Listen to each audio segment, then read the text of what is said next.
Why, hello, Tracy. It is so nice to be seen by you again. This video is not really for you, though. This one goes out to my friend Katia, who just started her own YouTube channel in January, and just earlier this week posted a video about how not to be a salty single on Valentine's Day. So Katia, I am so glad that you have joined the movement and started your own vlog. I have been at this since like June or July maybe with my sister, but she's dropped out because she has an infant, so it's mostly just me now, I think.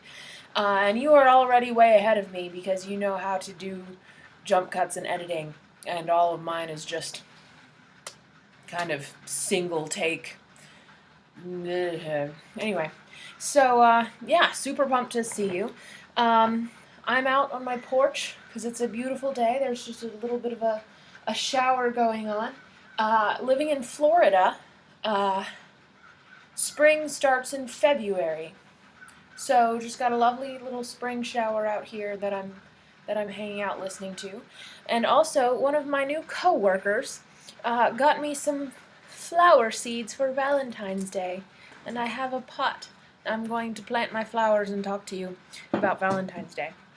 So, really enjoyed your video on how not to be a salty single on Valentine's Day. I don't believe that I will be taking advantage of your excellent advice myself, at least not this year, because I do happen to have a husband, and he will happen to be in town on Valentine's Day this year. But since he is in the Navy, you never do know about future years, so it's perfectly possible that even though I'm married, I will be alone on Valentine's Day sometime in the next couple years while we're in the Navy. So yes, appreciated your advice. Felt it very helpful. Had a little bit to add for maybe some people who are not single on Valentine's Day. Regarding, I don't know, maybe some things they weren't aware about. Specifically, what you want to get for your significant other. And probably the two most traditional Valentine's Day gifts, they might not be the most common anymore, but they're pretty traditional, are flowers and chocolate.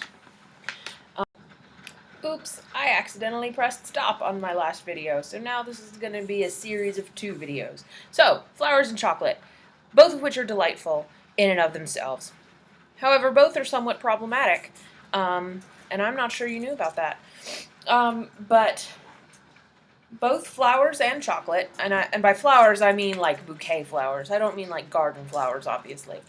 But both flowers and chocolate, the ones that are commercially available for consumers for Valentine's Day, are grown primarily using slave labor. The flower market is mostly in South America.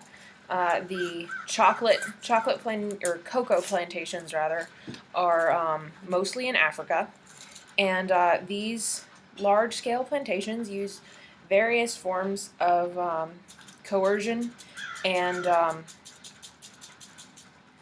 just general meanness to force their laborers to work for unfair wages or no wages at all in really horrifying conditions.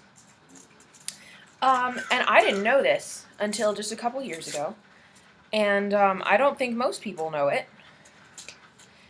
but I found out, and it really started to bother me, that so many of the things that I love, because I love flowers and I love chocolate, come at the expense of the pain and subjugation and misery of hundreds of thousands of human lives all around the world. And that bothers me. And so I have personally, and my husband Brian has as well, and a bunch of our friends have switched to fair trade chocolate and flowers, because we feel that our own desire for chocolate and flowers is not more important than people's desires to not be enslaved.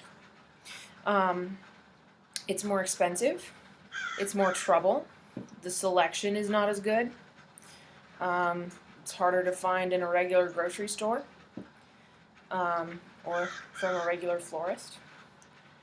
But that's not I don't feel that that's an excuse. It's a touchy subject for some reason, because a lot of people want to go on having cheap chocolate and flowers, and they'd rather not know where it comes from, but that's how it is, unfortunately.